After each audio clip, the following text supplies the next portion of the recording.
열이야. 열의 실지실견 있죠? 열에는 부처님은 실지실견 다 알고 다 본다. 다 아시고 다 보신다. 다 알고 다 본다. 자, 무엇을 다 알고 무엇을 다 보시느냐? 시제 중생, 이러한 이 모든 중생이 금강경에 대해서 믿음을 일으킨 이 모든 중생이 얻으리라, 얻을 득 이와 같은 무량한 헤아릴 수 없는 복덕을 얻으리라. 하이고 왜냐하면 이 재중생은, 이 모든 중생은 아상, 인상, 중생상, 수자상이 없을 것이고, 또 무엇이 없고? 법상이 없고, 또 무엇이 없다? 비법상이 없다. 자, 여기서도 이제 설명을 잘 들으세요. 아상, 인상, 중생상, 수자상이라는 것은 누구에게 집착하는 거고? 나에게 집착하는 거고, 나라는 존재, 나라고 할 만한 고정된 실체가 있다라고 집착하는 것이고, 여기까지 이해가 가시죠? 우리 중생은 나라고 할 만한 고정된 실체가 없다라는 것까지는 이해했는데, 어떤 존재, 어떤 대상은, 그리고 가르침, 따라해보세요. 가르침, 존재, 대상, 이게 다 법이에요.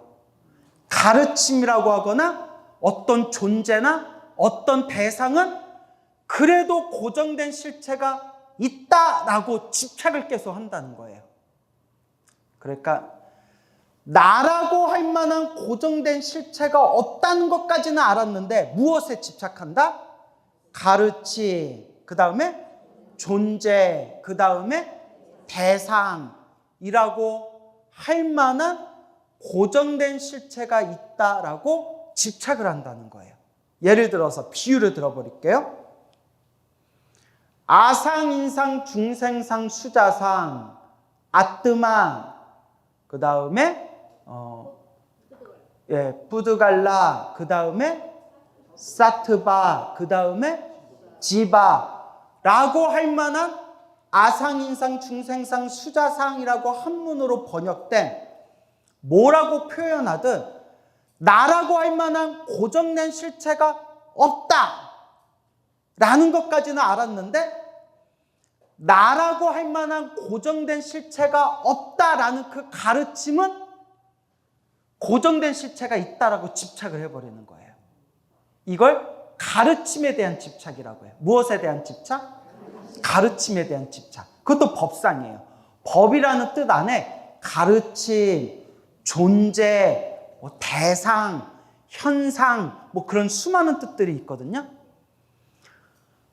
여러분, 나라고 할 만한 고정된 실체는 없습니다. 이게 나의 법입니다. 이렇게 가르쳤더니, 나라고 할 만한 고정된 실체는 없구나. 하지만 나라고 할 만한 고정된 실체가 없다라는 그 법, 그 가르침은, 그 진리는 분명히 존재하는구나, 실체가 있구나 라는 법에 대한 집착, 법상을 일으키는 거예요. 여기까지 이해 가시죠? 그래서 사성제, 초기 불교, 부처님 경전에서 가장 중요한 핵심이 되는 거를 두 가지를 꼽으라고 하면 사성제, 따라해서 사성제, 따라해서 고성제, 집성제, 멸성제, 도성제. 그래서 네 가지의 성스러운 진리라고 해서 사성제라고 부르고, 또 가장 중요한 핵심 교리가 12연기법. 무슨 연기법? 근데 사성제와 12연기법은 우리 중생의 번뇌망상을 없애버리고 해탈과 깨달음의 길로 이끌기 위한 진리의 말씀이에요. 근데 아무리 소중한 진리의 말씀도 나중에 집착하면 돼야 안 돼요. 뗏목과 같아서 강을 건너면 뗏목을 버리듯이 사성제도 12연기법도 아무리 소중한 말씀이라더라도 깨달음을 얻으면 결국 어떻게 해야 돼요? 놓아버려야 되잖아요. 왜냐하면 깨달음의 길로 인도하기 위한 지도였을 뿐이지, 언어였을 뿐이지, 그 지도와 언어는 깨닫기 전에는 소중하지만 깨달음을 얻고 난 후에도 그 지도와 그 언어와 그 말과 그 글에 집착하면 돼야 안 돼요. 집착하면 그게 무슨 상이 되는 거다? 법상이 되는 거예요. 그래서 반야심경에서 대놓고 무고진멸도, 무고진멸도 나오죠. 또 무무명 영무 무명진 나오죠. 무고진멸도 하면 뭐에도 집착하지 말고 사성제에도 집착하지 말고, 무무명 영무 무명진, 무노사 영무 노사진은 무엇에도 집착하지 말고 12연기법에도 집착하지 말라. 법이라는 모양, 법이라는 모습에 집착하지 말라. 반야심경에도 그게 딱 나오는 거예요. 알겠죠? 반야심경 이해를 잘하면 금강경을 나중에 공부할 때 편해요. 금강경을 이해를 잘하면 반야심경 이해하는 게 훨씬 잘 돼요. 서로가 서로 연결되어 있거든요. 그래서 법상은 가르치, 진리, 존재, 대상에 집착하는 걸 무슨 상이라고 한다? 법상이라고 해요. 그리고 또 잘 보세요. 또 법에는 존재, 대상 이런 뜻이 있다고 했죠. 컵이 있는데 컵은 고정된 실체가 있어요, 없어요? 없어요. 근데 컵은 어떠한 조건들, 어떤 대상들이 모여서 만들어진 거죠? 어떤 존재들이 모여서 만들어진 거죠? 흙, 일단 흙. 그 다음에 물, 반죽해야 되니까. 물, 그 다음에 뭐가 필요해요? 불. 그러니까 복잡하니까 세 가지만 합시다. 물론 또 불을 일으키면 공기도 있어야 되고, 또 흙, 물, 불, 공기만 있으면 또 돼야 안 돼요. 만드는 사람도 있어야 되고 하는데 이러면 뭐 한도 끝도 없을까? 너도 껴주고 너도 껴주면 한도 끝도 없을까? 딱 세 가지만 합시다. 흙, 물, 불. 흙과 물과 불이라는 게 모여서 컵이 만들어졌을 뿐이지 컵이라는 고정된 실체는 있다 없다? 요것까지가 아상인상 중생상 수자상이 없다는 거예요. 비유를 들면. 그런데 컵이라는 고정된 실체는 없지만 컵이라는 걸 만들어낸 흙과 물과 불이라는 존재는 고정된 실체가 있다 하면 무슨 상이 되는 거예요? 법상이 되는 거예요. 비유를 들자면. 여기까지 이해 가시죠? 이걸 그대로, 이건 비유였을 뿐이고 이걸 그대로 이제 우리 사람에 대해 그대로 얘기를 하면 나라고 할 만한 고정된 실체가 있다 없다? 없다. 왜냐하면 나라는 존재는 반야심경 때 다 설명한 건데. 따라해보세요. 색, 수, 상, 행, 식, 오온. 그래서 반야심경에서 조견, 오온, 개공 나오잖아요. 오온. 흙, 물, 불에 의해서 컵이 생겼듯이 나라는 존재는 색, 수, 상, 행, 식이라는 5가지 요소에 의해서 나라는 존재가 조건 따라 만들어졌을 뿐이지 나라고 할 만한 고정된 실체는 있다 없다? 요것까지 이해하면 아상인상 중생상 수자상이 없다라는 걸 이해하는 거예요. 무슨 말인지 알죠? 아, 나라고 할 만한 고정된 실체가 없다. 다만 나라고 할 만한 요 존재는, 나라고 이름 붙인, 나, 광우라고 이름 붙인 요 존재는 고정된 실체가 있는 게 아니라 색수상행식이라는 5가지 요소, 오온에 의해서 결합되어진 것일 뿐이다. 그러므로 나라고 할 만한 고정된 실체는 없다. 이게 아상인상, 중생상, 수자상, 나라고 할 만한 고정된 실체가 없다고 한 거예요. 여기까지 이해 가세요?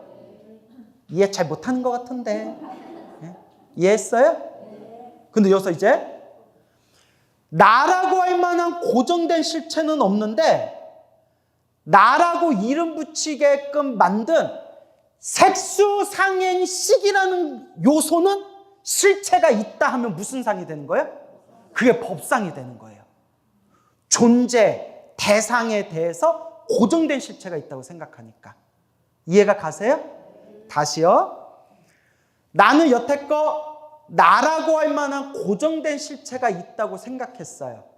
그걸 아집이라고 부르고 금강경에서는 네 가지로 뭐라고 표현했죠? 아상, 인상, 중생상, 수자상이라고 이름을 붙였어요. 나라고 할 만한 고정된 실체가 있다.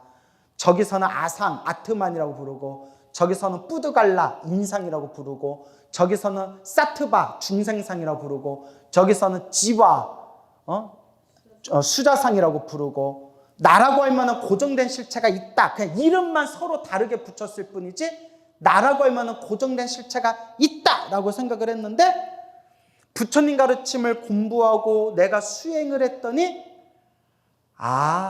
나라고 할 만한 고정된 실체가 없구나. 나라고 이름 붙인 요 존재는 크게 몇 가지가 모여서 5가지. 그 5가지가 뭐라고요?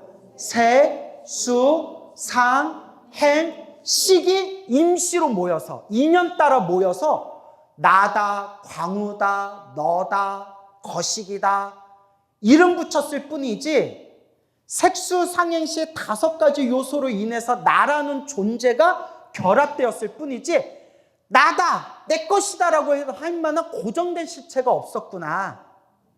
이게 무부, 아상, 인상, 중생상, 수자상이에요. 아상, 인상, 중생상, 수자상이 있다 없다? 없다. 나라고 할 만한 고정된 실체가 없다. 여기까지 이해 가시죠? 그런데 갑자기 나라고 할 만한 고정된 실체는 없지만 나라고 이름 붙인 요 나를 만들어낸 조건들, 존재들 색, 수, 상, 행, 식은 실체가 있다라고 하면 그건 무슨 상에 걸려버린 거예요? 법상에 걸려버린 거예요. 이제 좀 느낌이 오세요? 그래서 티베트 불교 반야심경에는 어느 불교? 티베트 불교 반야심경에는 이렇게 나와요. 이런 거 중요해요. 상식 삼아서 알아두면. 우리 한문 반야심경에서는 조교 노원계공, 오온, 색, 수, 상, 행, 식, 오온이 모두 개공, 모두 공함을, 텅 비어 있음을 색수상행시 오온조차도 고정된 실체가 없고 텅 비어 있음을 조견, 비추어 보고 이렇게 돼 있는데 티베트 반야심경에서는 이걸 더 명쾌하게 딱 점을 찍으려고 뭐라고 번역이 돼 있냐면 조차도라고 단어가 들어가요. 뭐라고요? 조차도. 오온조차도. 완전 아다르고 어다르죠? 오온, 색수상행시 오온이 모두 공함을 비추어 보고가 아니라 색수상행시 무엇조차도 오온조차도 텅 비었음을 꿰뚫어 보고. 그러니까 나라는 걸 구성한 색수상행시조차도 고정된 실체가 있다 없다. 조차도 공하다. 고정된 실체가 없다. 법상이 없다는 뜻이에요. 알겠죠? 그래서 그 다음에 또 중생은 이런 생각을 일으켜요. 나라는 고정된 실체는 없지만 우리 앞에 펼쳐진 이 대상, 우리 앞에 펼쳐진 모든 존재와 대상에 법칙이 있는데 그 법칙은 고정된 실체가 있을 거다. 그걸 무슨 상이라고 한다? 법상. 이것도 이제 비유를 들어볼게요. 나다, 광우다, 나다, 내 것이다 라고 할 만한 고정된 실체가 없다는 것은 맞지만 우주의 법칙, 중력, 물건은 위에 있으면 밑으로 떨어질 수밖에 없는 우주의 법칙. 그걸 뭐라고 하죠? 중력이라든가 불은 따뜻하고 물은 시원하고 바람은 움직이고 또 흙은 딱딱하고 뭐 이런 뭔가 우주의 법칙들이 있잖아요. 그죠? 빛은 광소, 빛은 뭐고, 빛은 어떻고 뭐 이런 것들. 나라고 할 만한 고정된 실체는 없지만 우주의 법칙이라고 하는 그 법칙은 고정된 실체가 있을 거다. 왜? 그 법칙에 고정된 실체가 있어야 우주가 정확한 시스템에 의해서 굴러가기 때문이다. 나라고 할 만한 고정된 실체는 없지만 우주에서 펼쳐진 존재와 대상들의 법칙은 실체가 있을 거다. 그것도 무슨 상이에요? 그것도 법상이라는 거예요. 네가 생각하는 우주의 법칙이라는 것도 조건 따라 일어나고 조건 따라 사라질 뿐이지, 조건 따라 일어나고 조건 따라 펼쳐질 뿐이지, 네가 생각하는 우주의 법칙이라는 것도 사실은 고정된 실체가 있다 없다? 없다. 연기법일 뿐이다. 뭐 예를 들어 우리는 빛이 일직선이라고 알고 있었잖아요. 그죠? 빛이 쭉 일직선이다라고 우리는 당연하게 그게 우주의 법칙이라고 알고 있었는데 현대 물리학이 발달하면서 빛도 뭐한다? 빛도 휘어진다. 라는 걸 밝혔잖아요. 그죠? 그리고 불과 100년 전만 해도 100 몇십 년 전만 해도 모든 과학자들이 빛은 물질이 아니라고 여겼어요. 근데 지금 현대과학은 빛도 미세한 입자로 이루어졌다. 이렇게 이제 지금 밝혀내고 있잖아요. 그죠?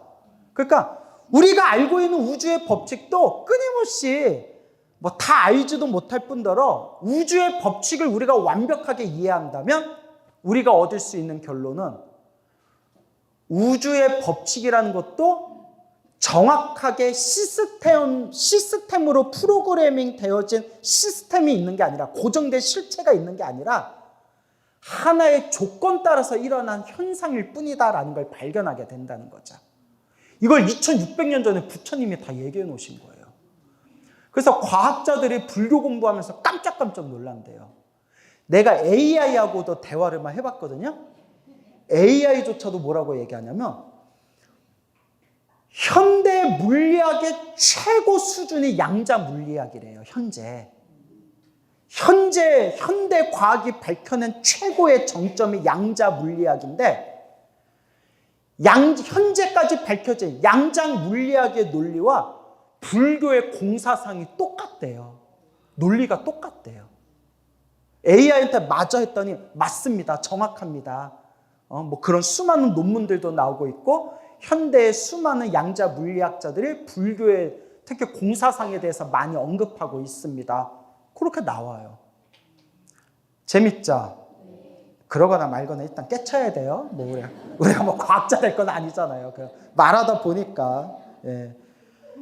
그래서 제가 3가지 비유를 들었어요. 가르침. 나라고 할 만한 고정된 실체는 없다라는 건 알았지만 나라고 할 만한 고정된 실체는 없다라는 그 진리, 가르침에 집착하면 그것도 무슨 상이 된다? 법상이 된다. 맞죠? 그 다음에 또 2번째, 요소, 존재, 요소, 대상에 대한 법상. 나라고 할 만한 고정된 실체가 없다는 것은 분명히 알았지만 나라는 존재를 구성하고 있는 색수, 상행식 같은 부분 요소들은 실체가 있다라고 여기면 그것도 무슨 상? 법상. 그 다음에 이제 우리 모든 존재에 대한 법칙에 대한 집착. 나라고 할 만한 고정된 실체가 없다는 것은 알았지만 우리 앞에 펼쳐진 모든 세상, 세계, 우주를 움직이고 있는 그 법칙은 분명히 고정된 실체가 있을 거다라고 하면 그것도 무슨 상? 법상. 그래서 가르침, 존재, 대상, 요소 등등에 대해서 무언가 고정된 실체가 있을 거다 하면 그것을 무슨 상이라고 부른다? 법상이라고 부르는 거예요. 대단하죠? 근데 여기서 부처님이 한 걸음 더 나아가서 야야야 큰일 났다 얘들아. 왜 그러세요 부처님? 내가 중생들 번뇌를 깨트려 주려고 고정된 실체에 대한 그 집착을 부셔주려고 나라고 할 만한 것도 없다. 내 것이라고 할 만한 것도 없다. 모든 존재, 요소, 대상, 가르침에 대해서도 고정된 실체가 없다라고 했더니 요놈들이 부시라는 집착은 안 부시고 허무주의에 빠져버렸다. 니도 없고 내도 없고 아무것도 없다. 요지랄하고 다닌다. 막 이렇게. 실제로 불교 역사에 그런 사건이 생겨요. 허무주의에 빠져버리는 거예요.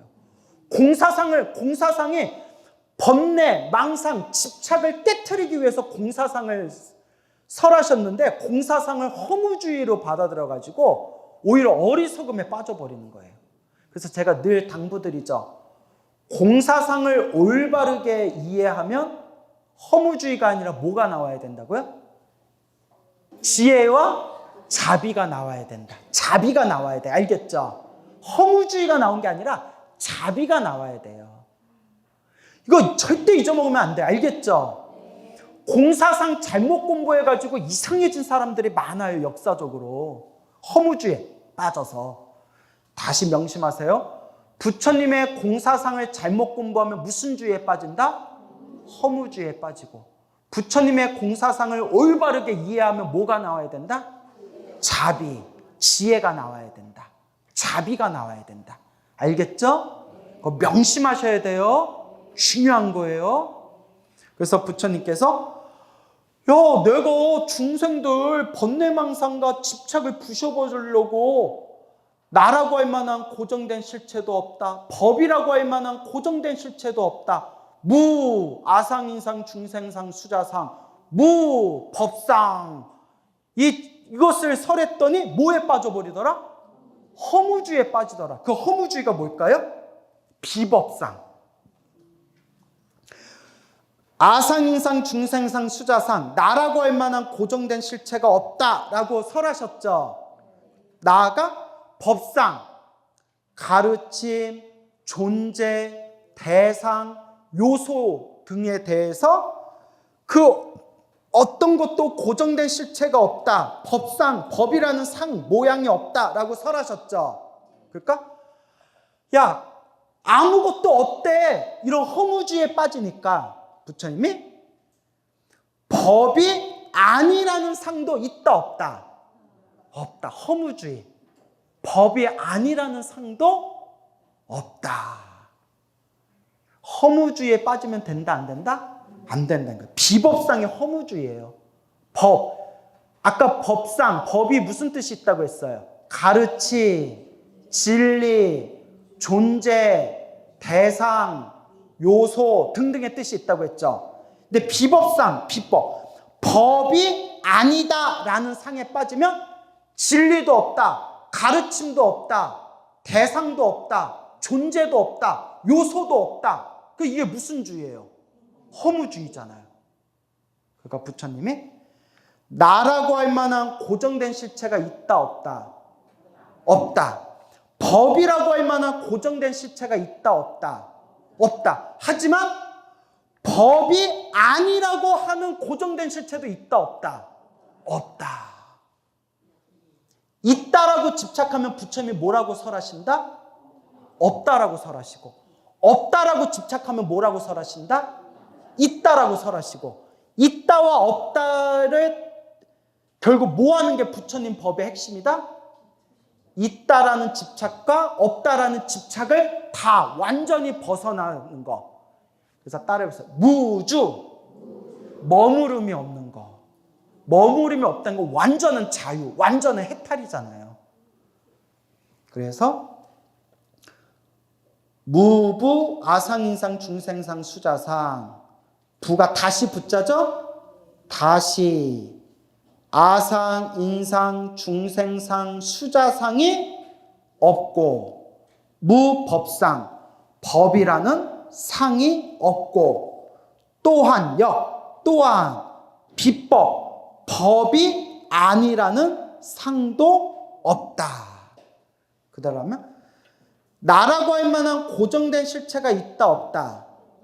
나라고 할 만한 고정된 실체가 없고 가르침, 진리, 존재, 대상, 요소라고 할 만한 법이라는 고정된 실체가 있다 없다. 없고 또한 이게 중요해요. 그렇다고 해서 진리, 가르침, 존재, 요소, 대상이라는 법이 아니다라는, 법이 없다라는 상도 있다 없다. 없다. 어렵죠? 그러니까 이것만 기억하세요. 있다라고 집착하면 뭐라고 설하세요? 없다라고 설하세요. 없다라고 집착하면 뭐라고 설하세요? 있다라고 설하세요. 있다도 맞고 없다도 맞다고 집착하면 뭐라고 설하세요? 있다도 아니고 없다도 아니다라고 설하세요. 있는 것도 아니고 없는 것도 아니다라고 하면 뭐라고 설하세요? 있는 것도 맞고 없는 것도 맞다라고 설하세요. 부처님 뭘 말하고 싶으신 겁니까? 하면 따라해보세요. 무주. 모든 견해에 머무름이 없다. 모든 견해에 집착, 그 미세한 집착, 발끝 위에 매달려 있는 그 집착조차도 뭐하지 않는다? 머무르지 않는다. 그래서 아상인상, 중생상, 수자상이라는 나라고 할 만한 고정된 실체가 없다. 법이라고 할 만한 고정된 실체가 없다. 하지만 법이 아니라고 하는 허무주의라는 그것도 고정된 실체는 없다. 오직 무집착일 뿐이다. 네가 어떤 견해에 머무르는 순간 거기에 집착하게 될 뿐이다. 부처님의 가르침은 강물을 건너기 위한 뗏목과 같을 뿐 뗏목 자체에 집착해서는 안 된다. 완전한 깨달음을 얻으면 이와 같은 무집착, 머무름이 없는 자유자재한 경지가 저절로 펼쳐지게 된다. 내가 너희들에게 설법하는 팔만대장경의 가르침도 너희들을 강물에서 건너게 하기 위한 뗏목에 불과할 뿐이다.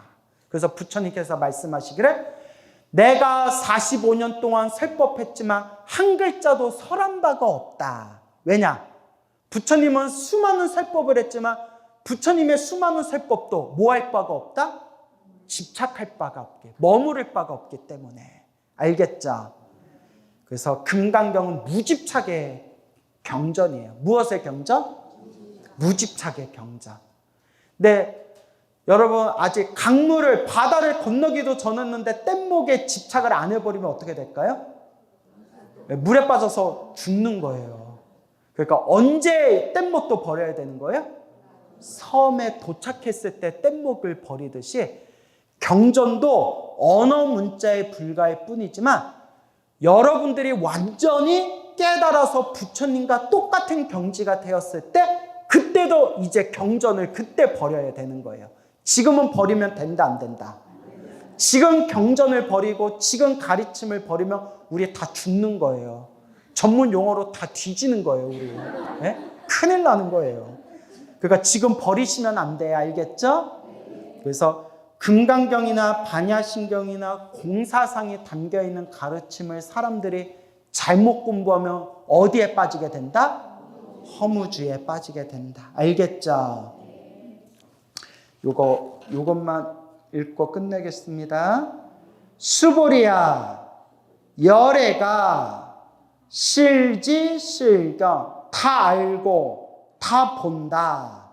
자, 무엇을 다 알고 무엇을 다 보시냐 하면 이러한 모든 중생이 금강경의 믿음을 일으킨 이러한 모든 중생이 금강경의 믿음을 일으킨 이 중생들이 득여시무량복덕 이와 같은 무량한 복덕을 얻는 것을 다 알고 다 보신다.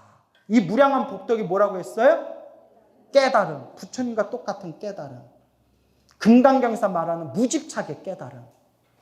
하이고 왜냐하면 왜 무량한 복덕을 다 얻게 되냐면 이 모든 중생이, 이 금강경의 믿음을 일으킨 이 모든 중생이 금강경의 무집착의 지혜를 얻게 된다는 거예요. 그 금강경의 무집착의 지혜가 뭐냐? 무부, 아상, 인상, 중생상, 수자상. 아상, 인상, 중생상, 수자상이라는 고정된, 나라고 할 만한 고정된 실체가 없다는 깨달음을 얻게 될 것이고, 무법상, 법상, 가르침, 존재, 대상, 요소와 같은 법이라고 하는 모양, 모습에 집착하는 그런 법이라고 할 만한, 집착할 만한 것이 없다라는 깨달음을 얻게 될 것이고, 나아가서 또한 그렇다고 법이 아니라는, 허무주의와 같이 아무것도 없다, 법도 아니다라는, 법이 아니라고 하는 고정된 실체에 대한 집착도 없게 될 것이다. 없어질 것이다. 없을 것이다. 아상, 인상, 중생상, 수자상, 법상, 비법상 해서 육상이라고 불러요. 무슨 상? 육상. 한마디로 모든 고정된 실체에 대한 그 미세한 집착조차도 완전히 다 부셔버리고, 파상, 깨트릴 파, 모든 상을 다 깨트리고 무집착의 완전한 깨달음, 자유자재한 완전한 무집착의 깨달음, 모든 것을 있는 그대로 꿰뚫어 보는 지혜, 반야 지혜를 얻게 될 것이다. 이렇게 머릿속에 정리하시면 되겠습니다. 알겠죠? 여기서 마치겠습니다.